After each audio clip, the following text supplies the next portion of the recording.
You're listening to Inside Karting with 18-time Australian champion David Sera and Pro Karting's Jace Lindstrom, two of Australia's leading racing experts. All right. Well, to anyone that's actually listening, does it sound crackly?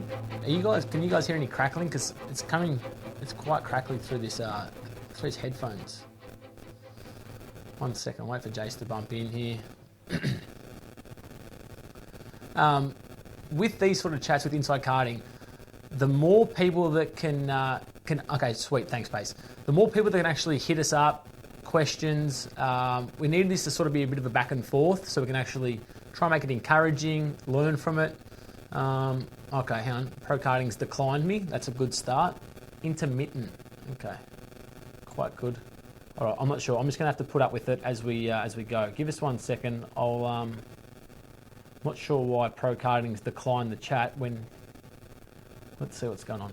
I'm sure he'll bounce back in. Yeah. So the whole point for tonight is to chat about the current state of Australian karting, the chat that Karting Australia had with the teams, the importers and things like that. Yesterday, they obviously sent out an email to the karting database to let people know how things are basically travelling.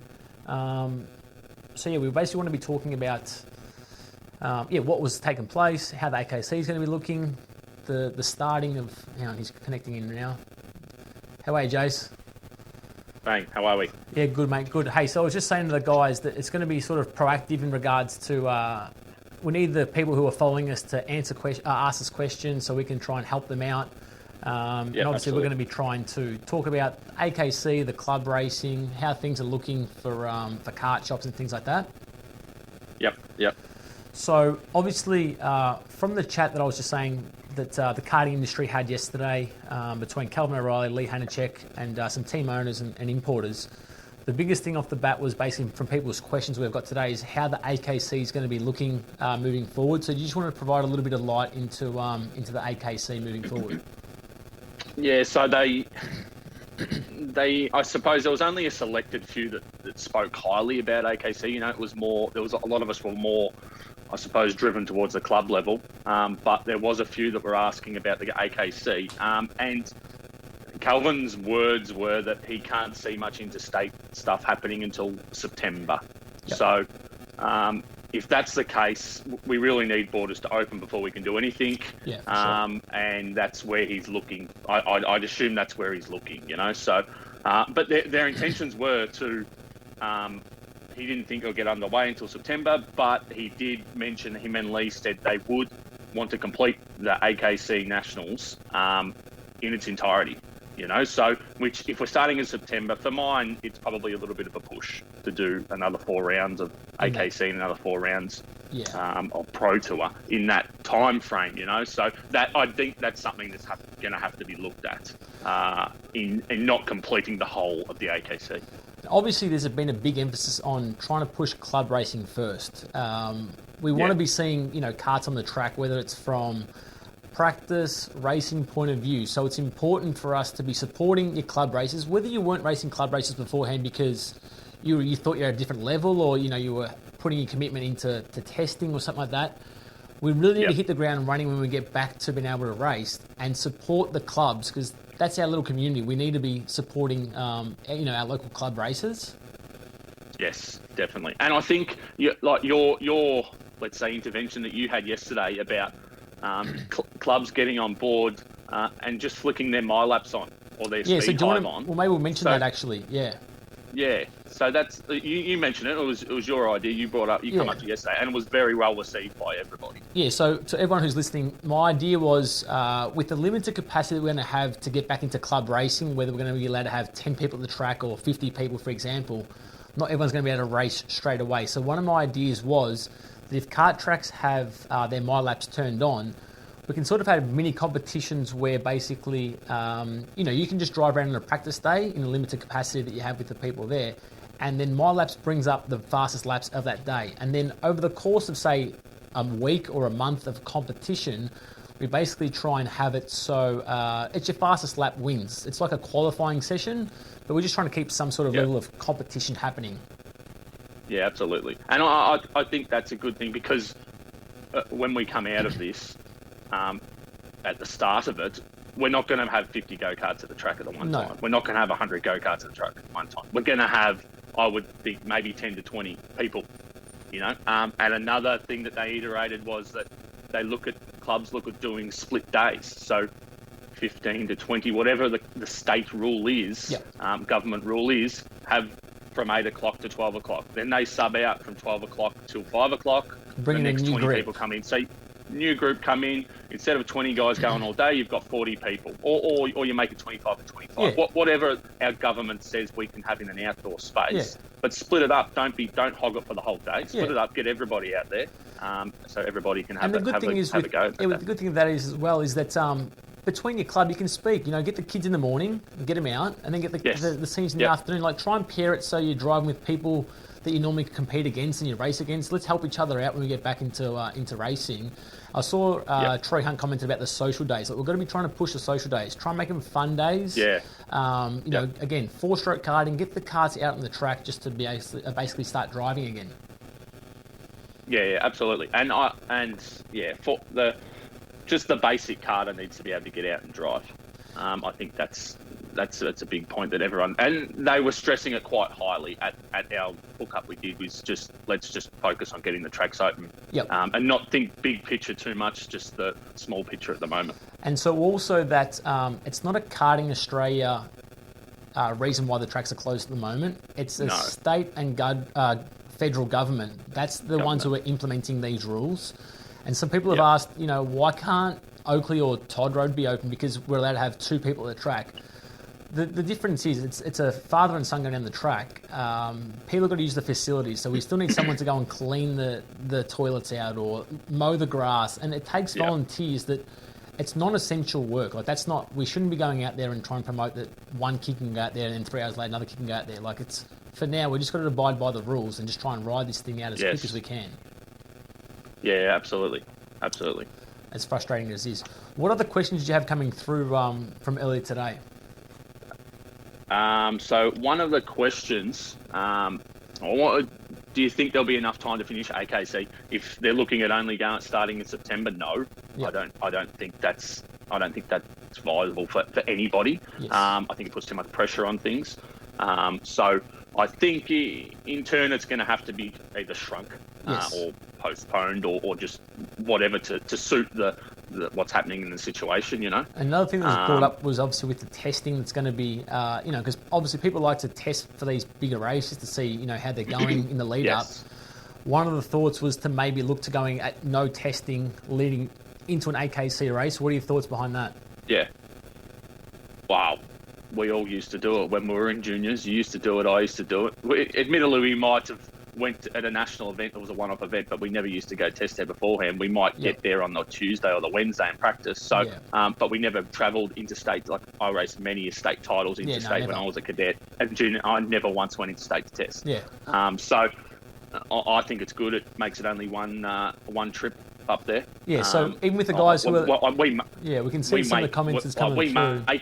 We make our money doing them kinds of things, but them kinds of things put pressure on people that don't have money, So we have to make sacrifices. So you got to do the right thing by the karter, I can see that he's only 10 years of age, but Brad Majman said level playing field, which is true. That's exactly what we're trying to look towards. Is just leveling out the playing field. If some families can't go into state test, let's try and help them out.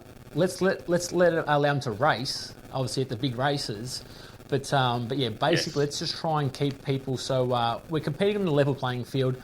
Best kids win, best teams win. It's still level. It's all with the same stuff. Yeah, absolutely, and it brings a little bit back to the little bit of a home track advantage, really. So you might go to Queensland and look all the Queensland, like you all go there always quick anyway. But you've got people that travel around and do a lot of testing. So and there's a thought maybe that we might even look to restrict the testing in your state. So. Queensland has, what do you got? Ipswich, you've got Warwick, you've got some other tracks that are around there that you can actually go and drive at. Sydney's got Newcastle and Eastern Creek. Obviously, Victoria's got Todd Road, Pucker and Geelong and Oakley. Like, if you can't make the most of those tracks around you, then you're not going to make it work if you go to the Bend, sort of thing. You just got to learn on your own tracks, which is how you grew up, which is how I grew up as well. Yeah, absolutely. So that could even be a factor when it comes back to limited testing, is that we just confine it into our own little regions for now. Yeah, sure. I think, so another question we have from Joe Mackay from Queensland. Joe Mercer now. Why don't we... Jeez, Mercer, it is, isn't it? Sorry, Joe. Was why don't we have a one-off nationals? I'm a fan of the idea. Unfortunately, we've already had one round completed, so we need to make it, I would say, 2 or 3 more. But maybe that's something that Rotax Pro Tour could look at doing. Having a one-off Rotax Pro Tour Nationals. Hand all the tickets out at one event. Make it a decent size event. It will be pretty. It'll be bigger than a normal Pro Tour, So maybe because they've got the luxury, they haven't had one event, they can maybe look at doing something like that, and make it later on in the year when hopefully the borders or the country is open to travel to, and you can get them New Zealand guys back over to Australia that had already committed to come and race the Pro Tour and things like that, So, and the hard thing is as well, I definitely think that making less rounds for the AKC is definitely the way to go. I think it's going to put too much stress on people to complete the 4 rounds if we're only looking at starting in August or September, Yeah, and at least if we did cut back on it and we can still have the state championships, then other clubs still get the benefit of having a big race at their track as well. So absolutely. You can look at maybe having the Tassie State titles, which has always been well received. Those sort of people need some help as well, and South Australia and whatnot. So we could look to maybe, if AKC did drop off, we can still have those interstate races, but have them as a state championship rather than an Australian championship, possibly. Jeff's saying, good on you blokes for still promoting karting. Well, thank you, Jeff. Obviously, it's our job to have karting, in a financially stable position. So it's in our best interest. But obviously, we enjoy it. We've been involved for 25 years myself, and I'm guessing Jace is probably 25. Yeah, at least. Yeah, sounded tired saying that, but yeah, it's been a long time. So another good thing that I think was a very positive thing to come out of the hookup that we had was Calvin and Lee were very open to new ideas. Yeah. So reinventing things, whether that's clubs in Victoria working together and running a club day on a Saturday and then coincide with a club day on a Sunday. So you put 2 race meetings on the same weekend, the clubs interact together, and you get 2 lots of people going from one track to the other, you know. So, and that's something that's never happened to Victoria, and it's probably been pushed under the carpet a little bit, Yes. So they're open to things like that. So that's where I suppose we need people that are watching and that are listening. Give us your feedback. Send us your ideas and feedback, because they are open to anything, And that, like you said, that's what we need people to give us information so that we can pass it on to Karting Australia, we can pass on to Karting Victoria, or whoever it may be, to basically let them know what people actually want to do. You know what I mean? Like I said, and little Brad again, like he's commented here saying club racing is where it starts, AKC is where it ends. Promote club days more and build up to bigger events. Mate, the kid's 10. He's saying it perfectly. Yeah, absolutely. And that's, it's definitely what needs to happen.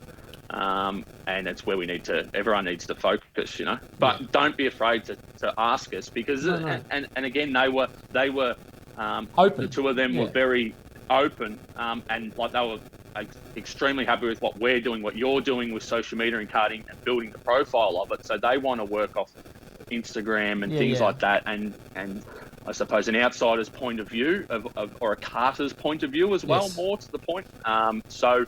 They're more than welcome to listen to absolutely everything at the moment. So if you've got something, don't hesitate to ask. All they can say is maybe no or yes, we'll look at it. Yeah, we saw Germtex asked how business is going. How's business going at Pro Karting, mate? It's okay. It's steady at the moment. A little bit. The first 2 weeks were pretty dire straits. There wasn't a lot happening. The phone wasn't ringing. The last couple of weeks, it's sort of stepped back up a little bit. We generate a lot of our income through, like yourself, doing driver training and doing large events and things like that. So that's all vanished. But there's enough to do at the moment. We'll just scale back and go to one person at the shop at a time. So we are still open and we're operable, but we're just, I suppose, trying to get organised and get ready for when we can go to the track, Yep, that's yourself. Good. No, mate, I'm on the JobKeeper. I've signed up to the JobKeeper. Just going to ride it Yeah, out well, like most of the other Australians have to at the moment. It's a tough situation for everyone, like not just myself. I'm still lucky that my wife is still working full time, so the pressure is not such a massive issue. But look, like I said, everyone's in the same boat. Everyone's going to go through it. Everyone's going to help each other out. And at the end of it, there'll be a lot of positives that do come out of it, as hard as it's going to be. But it is what it is, like I said. We've got Shano. He says, as an ex-karter myself, club karting is where it begins. Need to keep Australian karting up and going and in a good place. Well done on promoting it. So obviously, thank you for tuning in. The club racing, that's where we learnt. That's where you learnt. So I think some of that stuff, obviously, like I said, promoting it. I watched the E-Series last night and I had that reverse grid. And when I put my post up, it was actually directed towards supercar driving, not so much kart racing. Obviously, I had a lot of karting feedback in regards to the reverse grid. Maybe that's something that we look towards for 2021. Yeah. Like for club racing, do we go back to reverse grid racing just to get karts, mingling, passing, doing that sort of stuff? Like, do the people who are sort of tuning in, is that what you want? Do you want reverse grid racing? I don't know. Like, we're only just trying to throw ideas out there that to try and better better everyone's situation. I'm not sure. And to be honest, the guys in New Zealand, they do 5 races in a day, and they have all random grid. They have all random grid except for the final, and away you go. And they don't know any different. The only time they don't do that, I think, is at the North Island or South Island, and the New Zealand Championships. Yes. So every single other race is a reverse grid race. Yep. So it mixes it up, teaches people to pass. Yeah. We all learned. That's how we were fortunate enough. We were reasonable when we were racing in the cadets and the juniors, and I used to love reverse grid races and looking at you starting first and then you starting 40th. Yeah. Like, it's nothing better than thinking, all right, I'm going to have a big one here. I'm going to come from the back and see how many karts I can pass. That's right. We've got Troy Hunt. Troy Hunt saying, what about for club days? We have 4 heats. They're all random grid and all points count for the final of the day. Look, I think that's great. Like I said, I think club racing's got to be just real scaled down, like just scaled back. And just try and bring back to the grassroots. Like I said, I'm not sure if you guys can hear my dog in the background. She's starting to cry. Hang on, I'm going to let her out. Jace, you get... He's a decent size. 1 second, hang on. Yeah, but absolutely. We think both of us are a big advocate for reverse grid racing. As I said, we've learned from that. Tasman karts, learn how to pass. Absolutely, you learn how to pass. I'm back. A small dog issue, that's all right. So hard tyres, less satisfying to drive in the field than softs. But like I said, the hard tyres need to be around for club racing. Like, let's just get them out there. They last a long time. Exactly. No major need for new tyres. Good point, Troy Hunt. No major need for new tyres and without qualifying. Yeah, absolutely. Perfect. That stuff's constructive stuff. That's good. Absolutely. So here we go. Pace images. As a country, I think we're in a relatively good position here in Australia. It would be a long year, but things will get back to normal. Yeah, 100%. We've taken precautions nice and early rather than other people. Countries have been forced to do it quite late. We're very, very fortunate for where we are and our New Zealand friends as well. So, like I said, you'll be back taking pictures soon enough, mate. Here we go. What's Dylan McClellan saying from DJ and Racing Engineering? The more random grid racing at club level and even zone level will surely make better drivers and more fun for the kids. Exactly. Totally agree. We were just talking before about New Zealand having 4 out of 5 races being random grid, and you look at the depth of talent they've produced over the years. Yes. There's a reason why they're so good. They are always racing. Country. They're always racing. At the moment, always. if you're 6/10 faster than a kid in qualifying, generally the whole day is you're just going to drive away from the field in club racing. Yeah. And that's your day done. You're just literally circulating by yourself all day. Yeah. But if you get forced to start position 10 or 15, it's going to be hard work to get around 14 karts to get your number 1 position back. Yep. And Julian Motorsport, I think that some changes across the heats would help to teach different skills. Absolutely. Yeah, absolutely. I tell you, you go from you starting down the echelon, and you'll guarantee you'll pick a first place out of everyone. And that's not where you want to start, but you learn. You learn how to do it, and you just cop the punch when you get it. So that, like I said, that stuff's really, it's good to have this back and forth constructive chat. Just try and keep things whether that be reverse grid or random grid. Yeah, that's right, Julian. So like I said, we're going to work along those lines. And these aren't things that are going to be implemented straight away. Like, we're just going to just discuss these with Karting Australia, Karting Victoria, whichever state you're actually in. But like you said, it does give a chance for you to follow the faster drivers, because if you are that position 6 or 7, you don't get sight of those couple of fast kids there sometimes. Yeah. So it gives you a chance to either try and defend, you know what I mean, your spot. Back to Pace Images saying that we're in a pretty good position. We are in a pretty good position, and it's probably from a karting point of view, Karting Australia, it's not a total reset button, but it's a good way to try and implement some of the things that we were talking about now, you know. They're open to what listening to us and listen to the driver and trying to interact a little bit, let's say maybe a little bit better of what they have in the past, you know, because they obviously want to make the sport bigger and we want to hit the ground running, you know. And like, and for, as bad as it is, we've got a bit of time up our sleeve at the moment. We can actually try and make things happen in this time. So at the moment, rather than the season starting in January at Top Guns and finishing in December for the Enduro, basically 12 months a year of racing, you don't have much time to try and implement these things or try and, you know, change on the fly. When now we might have a 2-month break, we can actually, like I said, think where, you know, our mind's sort of a bit more relaxed to go, you know what, that's good, no, that's a horrible idea, and we can sort of make better judgment on on a lot of these decisions. So what's Top Gun saying? Drivers need to take pride in also being good at club level. Don't be embarrassed. Well, the thing was, I remember you used to get smashed at club races when I first started, and that's just all a part of learning. Yeah. And then at one point, I was national champion. There was a kid, Jonathan Taylor. He was a state champion. He was competing. So we had a state and national champion competing at club level still, and it only helped progress kids like Adam Hughes, who he was just learning at the time. He's now a national champion. James Reed, back then as well, at Oakley this is.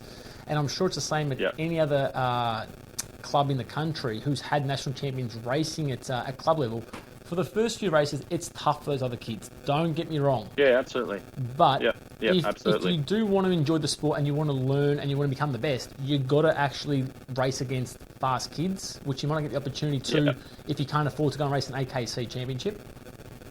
That's right. And you're right, getting the pride back into club level. It probably has dropped away a little bit as such, you know, because not many people, better drivers, focus too much on the club stuff. Yeah. But if that's the first thing we're bringing back for the next couple of months, when we get back up and going, them club day fields will be tough. Yeah. They're going to be tough. And to be honest, no matter what age you are, you go and race to try and do your best and to try and win a trophy. So whether that means, you know, that you're winning a club race, a kid's still talking on the podium. He's still saying he'd like to thank his mum and dad for bringing him and so on.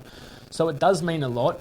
We've got one of my good friends, Ben Cooper, 3-time world champion. I don't even know what he said just yet. I grew up racing for years with random grids for 3 heats. Even the British championship was like that until 2006. I think it's 100% why British drivers are consistent at the front and can race. Now, these are the guys that we're going to be listening to. Like, world champion here, who's done it hard, and British drivers are very, very quick. Unfortunately, Ben Cooper was too quick one time at the World Championship and beat me, but that's okay.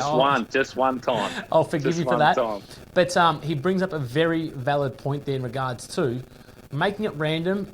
You've got to be versatile. You can't just be a robot driving. Things change, mate. Kid might spin off in front of you. You might flick up grass. Things happen on the fly that you can learn a lot faster when things are thrown in front of you. Yeah, absolutely. Make kids look ahead too, especially the quicker kids. You'll see they're in front, they're like a robot because they're out running around out in front, and then you put them in a pack and they're no good, you know? Yeah, so you're learning all of that at the same time, going fast and coming through a field. Yep. No, so like I said, these are good things that we're trying to be constructive with and just try and learn from what other people are doing in other countries, what works, what doesn't work, and so on. I saw a couple of people have been obviously going to the online racing and they've tried to say, can we start some karting leagues? Karting Australia, I do believe, are trying to set up a kart racing league through Kartcraft, I think it is. They're just allowed a multiplayer. Yes, through Kartcraft. So my guess is that they'll sort of keep you posted with how things are travelling in regards to the karting simulation and so on. We'll just follow Karting Australia in regards to those leagues. We've obviously got Cameron Hay from New Zealand. He's saying 100% agree on club level. It all starts there, makes you a better drive with random grids. So there seems to be a lot of positivity around the random grids. And like I said, it can trial it at a club race. We can start to look to try and implement it at those smaller races. And if it goes well, we can look to, at other races, we can try and learn from it. Oh, perfect. Karting Australia's, There you go. we're working hard on that with Kartcrafts. Yeah, so Zach Griffin's all over it.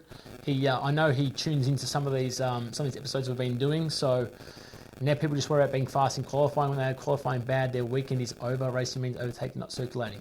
Exactly, Ben. Yeah. So Racing Mark Pro Tour is one of the one round has a lot of merit.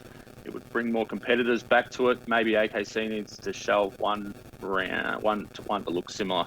Opinion. Yeah. So that's some good feedback for the Pro Tour side of things, Yeah. And get people back into at least going big at that one national title maybe, and see what it's like. See what we haven't had a one-off nationals for 5 or 6 years. I think, is it? Yeah, that's right. Who knows what it's like now? It's a perfect opportunity to explore that maybe. And so just, Ben Cooper, if you missed the first part of it, one of our karting Australian legends, Troy Hunt, basically said that with random grid draws, you might not need to put on a brand new set of tyres on because it levels out the playing field a lot as well. So that can bring the cost to the end user down as well, which is ultimately what we're trying to do. Trying to bring the cost down, keep it enjoyable, keep people learning. Because, again, karting is a grassroots. That's where you learn your skills and you hone them for bigger and better things down the track. So the iRacing that you were involved in, Dave, commentating today. Yeah. So that's obviously run by New Zealand. Yeah. Tasman Karts says how good was the New Zealand iRacing today. Is that just karting-based people? Racing, obviously, cars. Correct. So through iRacing program, it was basically the supercars from Silverstone, similar to the supercars was last night on the esports. And I think they had like 40 cars on the track for a 20-lap race and so on. So I basically just commentated. I'm not experienced in commentating or Silverstone track or some of these names from New Zealand drivers that I was chatting about. But I think it's just trying to keep people communicating with each other. Like, so karters keeping talking to their mates, which is great. It doesn't really mean anything. There's a couple of crashes on there, but it's all meant to be lighthearted and just generally just a lot of fun. Yeah. Good. And is that something that Kartsport New Zealand organise themselves? Yeah. So Kartsport New Zealand organised it, but I'm not sure who actually runs it within their mates. But yeah, someone basically runs the iRacing series, and then people can just join in. There was actually a couple of Australian kids, Jackson Susan Harlow. He bounced in on it and he competed. So yeah, I think that stuff is just to try and keep people busy. Is there any other questions that you guys have got? Like I said, I've got one here that I received today. Julian J Motorsport. Why is karting so expensive? It depends on what sort of level you're talking at, Julian. But at a club level, it's pretty slim, not that expensive, I don't believe. As long as you get steered in the right direction, like a 4SS package or something like that, you can get a package for sort of $2 or $3 grand. Julian just last commented, what class do you race, Julian? Is it a senior class or is it a cadet class? Because if it is in those junior ranks, they are on the hard tyres that they last quite a long time. So you should be able to do club racing, obviously, on a cheaper packet. Obviously, if you want to step to the AKC, it just depends on what you want to race and what are you actually trying to get out of karting. If you're trying to be competitive, it's a KFL Junior Light, so you're on the hard tyres, so it shouldn't be too bad from a club point of view. And like I said, it depends on whether you're choosing to be a top-line racer. It costs money because it costs more time to go to the track and to get coaching, to spend money on tyres and engine rebuilds. If you're out there to have fun, you can do it quite cost-effective if you're trying to have fun. You just got to work out, Julian, are you trying to be really competitive, are you trying to have some fun, or are you trying to be in the middle? I can't answer that for you, mate. I'm not sure. Aaron Dowers has said for girls. I'm not 100% sure what he means for that. If he's... No. Oh, I don't know, Aaron. Who would know? It's good to see him back, but he's another old school racer that's come back into karting itself, Yes. And he was in the Yamaha and J days, so back in the, let's say, reverse grid days. Yep. So it'd be interesting to see what his thoughts are on. He's raced a couple of club days at Todd Road, of what he thinks of the format nowadays. Yeah. And so Pacey just said, the amount of downtime, no one has an excuse to arrive at the track with a dirty kart. That makes sense. So at least you'll get crystal clear pictures, as if you didn't beforehand with Pace. Yes. Now there's no excuses, Pace. Nice, clean karts.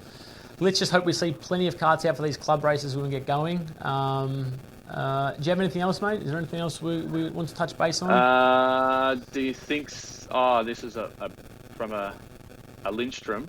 Okay. Do you think KFIA will adjust homologation periods? So it's an international question. I'm pretty sure they have adjusted it. They moved it back a year, 12 months? Moved it back a year, yep. Yeah. And I actually see that they released something maybe 20 minutes ago, that they've rescheduled all the European Championships to after September now. Right. So there's no FIA karting events happening until September now. Yeah, okay. And look, like I said, same thing over there. I hope they can get racing earlier. Again, just promote karts on track. Here you go. Ben Cooper, Dave, how do you deal with parents who think that having a tuned engine is the most important thing ahead of driving? I would say that it's getting worse in regards to parents wanting the best or thinking they need the best engine to be able to compete. I've got no two ways about it that a good engine does help, don't get me wrong. But when it comes to wet weather driving, engine doesn't play a factor. Hard tyres as well. Engine power doesn't play as big a factor on the hard compound tyres. No. I think the parents' mentality is they are spending a lot of money at the moment. They want to see results straight away. It just takes time. Like, I didn't win a trophy for 2 years. I'm not sure about you, Ben. I'm not sure if you're a superstar from day one, but it does take time. And you just got to be patient. Like I said, whether you're spending a lot of money or you're not spending a lot of money, when you're driving a go-kart at 100 k's an hour and the kids are only 7 years of age and they've got to brake, they've got to turn in, hit an apex, accelerate in the right point, let the kart flow out. Oh, you're going to ask them about understeer or oversteer and front spaces. Just too much information. Like, way too much. Let's dumb it all down. Let's just send them out there and learn how to drive again. And then that will override a lot of these good engines, these myths about good engines. That's what I think. Good engines, yeah. And changing things, like... There's no hiding away from the fact of last year when we went quite well with Christian Genev in Cadet 12, that whole year after Ipswich, we never changed an axle in the go-kart. It was standard. The thing was standard, and when it wasn't fast enough because he wasn't driving it right, and that's when you've got that, I suppose, that balance of parents listening to you and putting the faith in you, or thinking they can do it themselves, And we were fortunate that Christian's dad, Dave, he put all the faith in us, and we eventually delivered him a very good results. But he didn't question anything. He left it up to the experts to do it, And that's where I think parents need to do that a little bit more. They need to leave it up to the experts to do more. People you're going to have bad races. That's right. You're going to have bad races. You're going to have good races. Yes. So it's not always, you're not going to win every single race out there. I think the biggest thing for kids racing or junior racing is confidence. Like, that outweighs everything for me. When a kid's on a high, they feel invincible. Oh, yeah. They feel like they can almost take over the track themselves. And then if they have a crash or they've had a bad result, you just see the demeanour really drop. And it looks, you can see that from how they drive. Their body language is down. They make more mistakes and so on. So I think confidence is more important than a good mechanic, like what Germtech says, because a lot of stuff comes loose when Germtech touches the kart. Especially that carburetor at Bolivar that fell off. There you go. I mean, Monado that fell off. Monado. But yes, you are good, Luke. You are good. Well, there you go. Dylan's saying we use two axles for Josh. We use two axles with Josh D'Ambrosio all year. Yep. Yeah, that's right. So, you shouldn't need to, to try and overcomplicate things. Get kids' confidence up. Do some laps. Race with your mates on the track. That's how you learn. Like, it's good to go out by yourself, but if you can, go with a couple of other people. Just go and just drive. Just go and learn. Yeah. Don't worry about changing the car too much.